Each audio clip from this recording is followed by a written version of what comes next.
Dois estudos que foram premiados nos arquivos brasileiros de cardiologia. Muito bons. Vem comigo.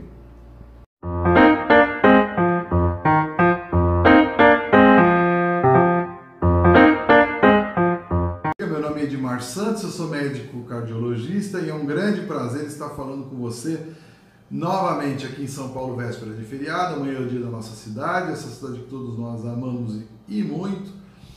Cidade maravilhosa, segunda cidade em termos de número de restaurantes no mundo, você sabia? Por isso que é tão difícil fazer regime em São Paulo, não é mesmo? Muito bem, vamos lá. Como eu prometi, vou falar sobre dois estudos que foram premiados porque mereceram realmente, são dois estudos muito bem feitos e que visam responder se complementam de certa forma, por isso que eu juntei os dois.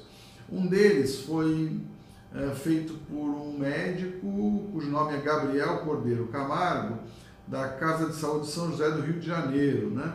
Um estudo muito bom, um estudo que tinha como objetivo acompanhar pacientes que eram submetidos à angiotomografia de artérias coronárias e foi do ano de 2005 a 2013.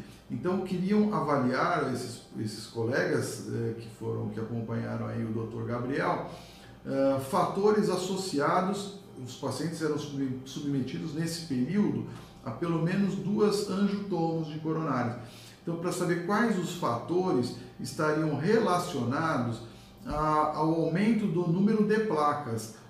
Então ele marcou nos segmentos coronários, dividiu em várias fatias e deu número a elas, e se o indivíduo apresentava novas placas ou piora da placa que já tinha e tal, ele era configurado como então uma piora clínica, né? E quais os fatores que estariam associados a essa piora clínica, né? Foram avaliados pacientes com e sem stents de várias idades, num total de 384 pacientes, uma amostra bastante interessante. E a resposta para esse estudo foi a seguinte: que fatores estariam associados ao aumento da aterosclerose, do surgimento de novas placas ou de pioras de placas já existentes? O primeiro deles é o fator idade. Então, de uma certa forma, eu já falei isso para vocês e repito aqui, a idade ela é sempre um fator prognóstico ruim na doença arterial coronariana. Essa coisa de que um infarto no jovem é pior é um mito, não é verdade. Os idosos infartam e morrem mais do que os jovens, né? Então a idade era um fator de preditor de piora da aterosclerose, que era isso que o objetivo do estudo mostrava, e também um outro dado, a presença de stent também era um indicador de aumento da aterosclerose, né?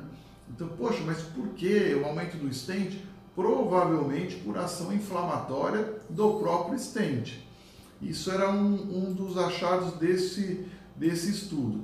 O outro, feito pelo Dr. Pedro Silvio Farsky, é muito conhecido aqui em São Paulo, ele é do Hospital Israelita Albert Einstein e do Instituto Dante Pazanese de Cardiologia.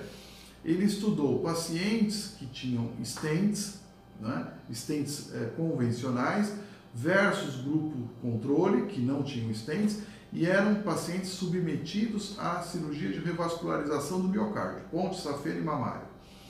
E esse ensaio feito por esse colega e seu grupo, queria avaliar, era um estudo então mecanístico, querendo avaliar primeiro se havia aumento de inflamação nos indivíduos que tinham stent versus os que não tinham stent. E ele fez isso com amostra de sangue periférico e também com estudo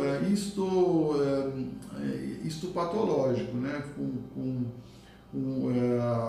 amostra imunohistoquímica, né?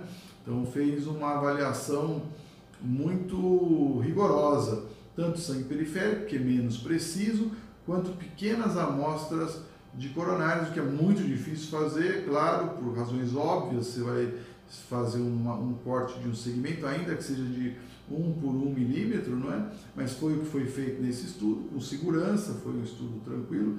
mas ele associou então que indivíduos que tinham stent, eles tinham nesse segmento, tanto no sangue periférico quanto no segmento de coronária estudado, aumento de forma expressiva de TNF-alfa e interleucina 6, dois marcadores inflamatórios potentes e importantes relacionados a desfechos cardiovasculares. Então, tudo leva a crer, né, que é óbvio, que o stent per se ele é um agente causador de inflamação, né? O que no estudo do pessoal do Rio ele mostrou é que os fatores de risco clássicos, pressão, colesterol, diabetes, não interferiam na progressão da enfermidade, né, desses pacientes que foram submetidos a duas angiotomos. Eles recebiam o tratamento otimizado, né? Então isso pode explicar por que os outros fatores se sobrepunham. O que a gente chega a uma conclusão? Que a gente precisa desenvolver novos fármacos que atuem na modulação inflamatória desses pacientes.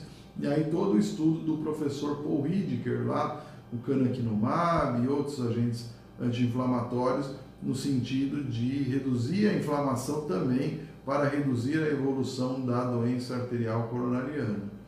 Tá bom? Tenha um grande abraço. Se você é de São Paulo, um ótimo feriado. Continuo de olho em você. Até breve.